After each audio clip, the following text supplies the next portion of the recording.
जय हिंद दोस्तों, मेरा नाम है रंजन और स्वागत है आप सभी का आपका अपने यूट्यूब चैनल मैथ्स वाला पे। जैसा कि आपको आपका दोस्त एक्सरसाइज 4.2 एक्सरसाइज चल रहा है द्विघात समीकरण में, तो उस पे हम लोग आज बात करने वाले हैं। बहुत सारे क्वेश्चंस का डिस्कस हम लोग पिछले वीडियो में कर चुके हैं, तो आज हम लोग नेक्स्ट क्वेश्चन पे बात करते हैं और क्वेश्चंस कैसे सोल्व करना है उस पे हम लोग देखेंगे कि क्वेश्चन कैसे होते हैं और इसको बनाने का तरीका क्या होता है। क्योंकि इस द्विघात समीकरण का जितने भी हम लोग फॉर्मूला है सारे के सारे डिस्कस कर चुके हैं, तो जो भी बच्चे का कंप्लीट नहीं होगा जाके प्लेलिस्ट में सारा फॉर्मूला आप अपना क्लियर कर सकते हैं। ठीक है, तो चलिए हम लोग बढ़ते हैं क्वेश्चन की तरफ। यहाँ पे क्वेश्चन दिया हुआ है द्विघात समीकरण का विवेचक का मान लिखे। तो विवेचक क्या होता है उसके बारे में हम लोग डिस्कस कर चुके हैं कि विवेचक का मान कैसे निकालते हैं। तो विवेचक का जो फॉर्मूला होता है जिसको हम लोग विवितकर भी बोलते हैं और डी से डाइवर्जेंट भी डिनोट करते हैं। ठीक है, तो यहाँ पे डी इज इक्वल टू हम लोग को निकालना है बी स्क्वायर माइनस 4ac। ठीक है और दोस्त, इस फॉर्मूला से सारे का वैल्यू निकालना है, जितने भी द्विघात समीकरण का विवेचक दिया हुआ आपको निकालने के लिए 1 2 3 क्वेश्चंस इसमें दिए गए हैं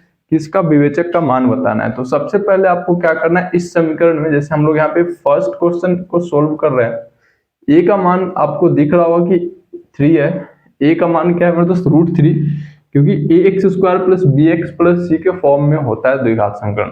तो ए का मान क्या हो जाएगा, √3, बी का मान 11 और सी का मान 6√3।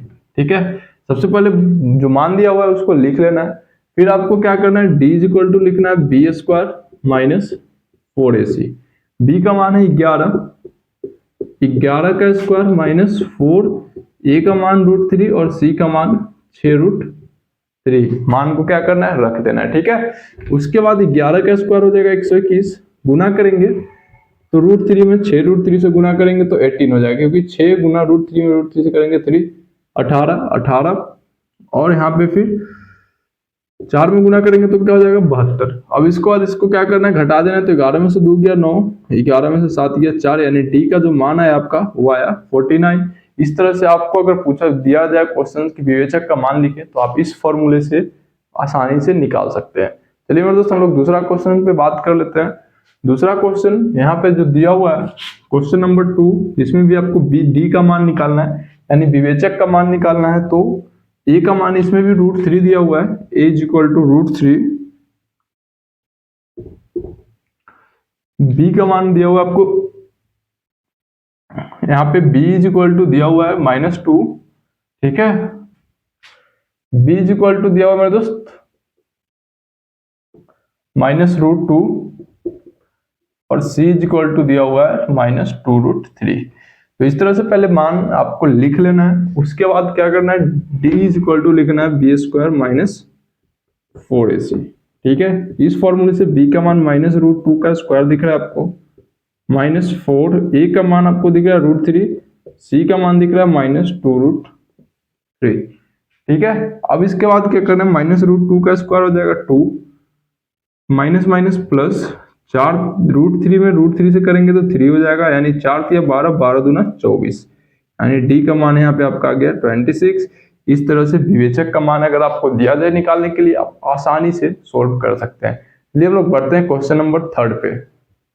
चलिए मेरे दोस्त हम लोग क्वेश्चन नंबर 3 की बात कर लेते हैं। क्वेश्चन नंबर 3 जो यहाँ पे दिया हुआ है, थर्ड क्वेश्चन में आपको क्या करना है मेरे दोस्त, यहाँ पे ए का मान आपको दिख रहा होगा कि एक्स स्क्वायर के जो गुना में होता है वो ए का मान होता है। तो ए इज इक्वल टू दिया हुआ है 3√3। ठीक है, बी इज इक्वल टू दिया हुआ है 10 जो एक्स का गुणांक होता है, और सी इज इक्वल टू दिया हुआ आपको √3। इस तरह से मान लिखने के बाद आपको निकालना है डी। डी का फॉर्मूला आप याद रख लीजिएगा, बी स्क्वायर माइनस 4ac होता है। क्या होता है, बी स्क्वायर माइनस 4ac, और बी का जो मान है यहाँ पे 10 का स्क्वायर -4, ए का मान 3√3 और सी का मान दिया हुआ है √3। ठीक है, इसके बाद करना क्या है, 10 का स्क्वायर 100 हो जाएगा, √3 में √3 से गुना करेंगे तो 3 हो जाएगा, यानी 4 गुना 3 गुना 3, यानी रिजल्ट आएगा 36, और 100 में से 36 घटेगा तो आंसर आएगा आपका 64। तो जब भी आपको विवेचक निकालने के लिए बोला जाए आप ऐसे बना सकते हैं। चलिए हम लोग बढ़ते हैं क्वेश्चन नंबर नेक्स्ट। मूल ज्ञात न कर मूल की प्रकृति बताए। तो मूल की प्रकृति का जो कुछ शर्तें लिखे थे आप लोग उम्मीद है कि नोट कर लिए होंगे और सारे शर्त आपको याद होंगे। ठीक है, तो हम लोग यहाँ पे बढ़ते हैं क्वेश्चन नंबर 1, क्वेश्चन नंबर 1 की तरफ, जो कि दिया हुआ है 5x² - 4x + 2।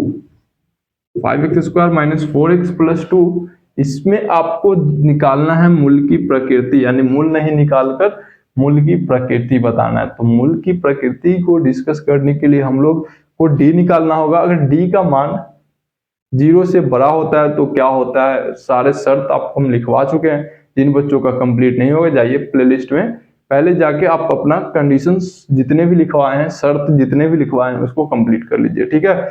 तो यहाँ पे हम लोग को बनाना वैसे ही है, ए का मान हो जाएगा आपका 5, बी का मान हो जाएगा -4 और सी का मान हो जाएगा 2, ठीक है। अब हम लोग क्या करेंगे, डी इज इक्वल टू करेंगे b² - 4ac और b का जो मान है -4 का स्क्वायर -4, a का जो मान है 5 और c का जो मान है 2। 4 का स्क्वायर क्या हो जाएगा दोस्तों 16, 4 × 20 दूना 40, यानी रिजल्ट आया -24, ठीक है। अब -24 जो है 0 से क्या है छोटा है, 0 से क्या है छोटा है। तो इसका मूल की प्रकृति लिखने के लिए बोला जाए तो 0 से जो छोटा होता है उसके लिए शर्त लिखवाते हैं, मूल वास्तविक नहीं होते हैं, ठीक है। तो इसका आंसर हो जाएगा मूल वास्तविक नहीं है। इस तरह से आप आंसर कर सकते हो। तो इससे रिलेटेड जितने भी क्वेश्चंस यहाँ पे लिखे गए हैं सारे को एक एक करके सॉल्व करने वाले हैं। ये सारे क्वेश्चंस का आप नोट्स जरूर बना लीजिए क्योंकि आपके बोर्ड्स एग्जाम में बहुत ही ज्यादा इंपॉर्टेंट होने वाले हैं इस चैप्टर से लेकर, ठीक है। तो चलिए हम लोग बढ़ते हैं नेक्स्ट क्वेश्चन।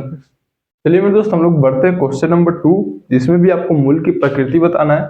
तो क्वेश्चन नंबर 2 पे यहाँ पे मेरे दोस्त यहाँ पे ए का मान आपको दिख रहा होगा 6 दिया हुआ है, क्या दिया हुआ है 6, बी का मान -3 दिया हुआ है, बी का मान -3 दिया हुआ है और सी का मान जो दिया हुआ है 5 दिया हुआ है, ठीक है। इस तरह से मान लिखने के बाद आपको क्या करना है, डी निकालना है।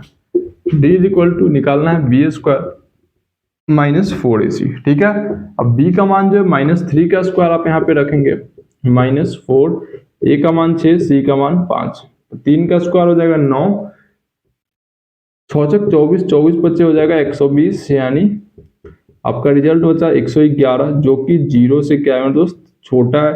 0 से निगेटिव इंटीजर्स छोटे होते हैं, तो यहाँ पे मूल क्या हो जाएगा वास्तविक नहीं है, ठीक है मेरे दोस्त। क्या लिखना है, मूल वास्तविक नहीं है। बहुत ही आसान क्वेश्चंस होते हैं, जब भी आपसे मूल की प्रकृति पूछा जाए बस आपको शर्तें याद रखना है कि 0 से बड़ा हो तो क्या लिखना है, 0 से छोटा हो तो क्या लिखना है, ठीक है। हम लोग बढ़ते हैं क्वेश्चन नंबर 3 पे। और क्वेश्चन नंबर 3 में 4y² = 1 दिया हुआ है, क्या दिया हुआ है 4y² = 1। तो पहले 1 को आप क्या करेंगे, इधर ले आएंगे 0। अब यहाँ पे a का मान तो दिख रहा है 4, b का मान y का फॉर्मेट में नहीं है तो b का मान हो जाएगा 0 और c का मान हो जाएगा -1, क्योंकि व्यापक रूप आपको पता है x² + bx + c = 0 होते हैं द्विघात समीकरण का। और इस समीकरण में x² का गुणांक a होता है, x का गुणांक b होता है, और इसमें x का गुणांक आपको कहीं नहीं दिख रहा है, ठीक है। तो यहाँ पे हो जाएगा 0, b का स्क्वायर, b² d बराबर आप लिखेंगे b² - 4ac, d बराबर b² - 4ac, और b का मान हो जाएगा 0 का स्क्वायर -4, a का मान 4 और c का मान -1। तो ठीक है, 0 माइनस माइनस प्लस 4 × 16 बराबर हो जाएगा 16। ये आपका हो गया आंसर, ठीक है दोस्त। कहीं भी परेशानी हो कमेंट करके जरूर बताइए। अगर वीडियो अच्छी लगे तो चैनल को लाइक करना नहीं भूलिएगा दोस्त, और साथ ही साथ सब्सक्राइब भी कर लीजिएगा, और साथ ही उन बच्चों को शेयर भी कीजिएगा जो क्लास 10 का प्रिपरेशन कर रहे हैं मेरे दोस्त, ठीक है। बढ़ते हैं हम लोग नेक्स्ट क्वेश्चन पे। चलिए मेरे दोस्त हम लोग क्वेश्चन नंबर 4 की बात कर ले। यहाँ पे a का मान 4/3 दिया हुआ है, a का मान क्या दिया हुआ है 4/3, b का मान आपको दिख रहा होगा -2 और c का मान दिख रहा होगा 3/4। यहाँ पे क्वेश्चन नंबर 4 में a का मान 4/3 दिया हुआ है, b का मान -2 और c का मान 3/4, ठीक है। आप देख सकते हैं यहाँ पे। तो आपको क्या करना है, d निकालना हो तो b² - 4ac, और b का मान जो -2 दिया हुआ है तो -2 का स्क्वायर -4, a का मान 4/3 और c का मान 3/4। इस तरह से आपको लिख देना है। 2 का स्क्वायर 4 हो जाएगा मेरे दोस्त, यहाँ पे आपको दिख रहा होगा 3 3 कटा, 4 4 कटा, यानी 4 - 4, रिजल्ट आया आपका 0। क्या रिजल्ट आया मेरे दोस्त 0।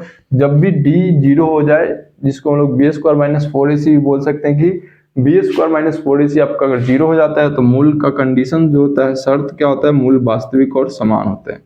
क्या होते हैं? वास्तविक और समान। ठीक है, चलिए हम लोग बढ़ते हैं नेक्स्ट क्वेश्चन पे। Question number 5। क्वेश्चन नंबर 5 की बात कर ले। यहाँ पे x का जो मान दिया हुआ है ए स्क्वायर दिया हुआ है, a का मान ए स्क्वायर, b का मान ए बी और c का मान जो दिया हुआ है c अगर इक्वल टू में बी स्क्वायर है, यहाँ पे आप देख सकते हैं, तो इसको पहले व्यापक रूप में लाना हो तो a x square plus a b y minus b square बराबर क्या हो गया? 0। ठीक है, अब यहाँ पे c इज इक्वल टू हो गया आपका माइनस बी स्क्वायर। ठीक है, तो हम लोग क्या करेंगे, d is equal to formula लिखेंगे बी स्क्वायर माइनस 4ac और b का जो मान हो गया ए बी का स्क्वायर माइनस 4 गुना a का मान जो हो गया ए स्क्वायर और c का मान माइनस बी स्क्वायर। तो ए बी का स्क्वायर करेंगे तो ए स्क्वायर बी स्क्वायर हो जाएगा minus minus plus 4 a square b square and result आया total 5a square b square, जो कि 0 से क्या है? बड़ा है। तो इसका कंडीशन होगा मूल वास्तविक और असमान है। मूल क्या है मेरे दोस्त? मूल वास्तविक और असमान। ठीक है, चलिए हम लोग बढ़ते हैं नेक्स्ट क्वेश्चन पे और उसको डिस्कस करते हैं।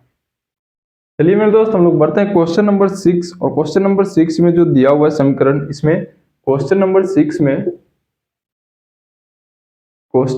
6 में a का मान आपको दिख रहा होगा कि 9 दिया हुआ है, b का मान -6 और c का मान दिया हुआ है 1। ठीक है, अब आपको करना क्या है? d निकालना है। जब भी आपको यहाँ पे पूछा जाए प्रकृति, मूल की प्रकृति, तो आपको निकालना है d equal to b square minus 4ac और b का मान हो जाएगा -6 का स्क्वायर माइनस 4, a का मान 9 और c का मान 1।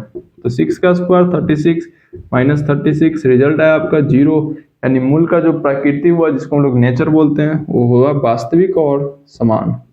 मूल क्या होगा मेरे दोस्त? वास्तविक और समान। ठीक है, उसके बाद हम लोग को क्या करना है? क्वेश्चन नंबर 7 को सोल्व करना है, जिसमें आपको दिख रहा होगा a is equal to √2। Question number 7 में a is equal to √2, b is equal to -1 और c इज इक्वल टू -√2 दिया हुआ है। ठीक है, c इज इक्वल टू क्या दिया हुआ है? -√2। ये आपका दिया हुआ ए बी सी का मान। तो आपको क्या करना है? d निकालना है। सबसे पहला काम, d बराबर बी स्क्वायर माइनस 4ac और b का मान है -1 का स्क्वायर माइनस 4, a का मान है √2 और c का मान है -√2। ठीक है, तो 1 का स्क्वायर 1 हो जाएगा, माइनस माइनस प्लस √2 में √2 से गुना करेंगे 2, 4 इंटू 2, 4 दूना 8 1 9, 9 जो है 0 से क्या है मेरे दोस्त? बड़ा है। मूल की प्रकृति जो होगी वास्तविक और असमान होगी। मूल की जो प्रकृति होगी मेरे दोस्त वास्तविक और असमान होगी। ठीक है, तो इस तरह से आप इस दोनों टाइप के क्वेश्चन में अगर विवेचक का मान पूछा जाता है तो आप d निकालेंगे। अगर आपसे मूल की प्रकृति पूछी जाती है तो आप d निकालकर उसका प्रकृति का कुछ होने का जो शर्त होते हैं, अगर d 0 से बड़ा होता है तो क्या शर्तें होते हैं, d 0 के इक्वल होते हैं तो क्या शर्तें, तो इस तरह से आप बना सकते हो बहुत ही आसान तरीके से। तो मेरे दोस्त आज का क्लास यहीं पे आपका खत्म होता है और इससे आने वाले नेक्स्ट वीडियो में हम लोग ढेर सारे क्वेश्चन लेके आएंगे अलग से, जिसमें द्विघात समीकरण कैसे हल करते हैं, मूल कैसे निकालते हैं, मल्टीपल टाइप्स क्वेश्चन हम आपके लिए लेकर आने वाले हैं। तो आज का क्लास आपको कैसा लगा कमेंट करके जरूर बताइए और चैनल को लाइक सब्सक्राइब और शेयर करना नहीं भूलिए मेरे दोस्त, ताकि जितना आप इसको शेयर करते हैं ताकि दूसरे बच्चों को भी इससे सहायता मिल सके, उसे हेल्प मिल सके, ताकि वो घर बैठे स्टडी कर सकते हैं। दोस्तों मिलते हैं हम लोग नेक्स्ट वीडियो में। जय हिंद, नमस्कार।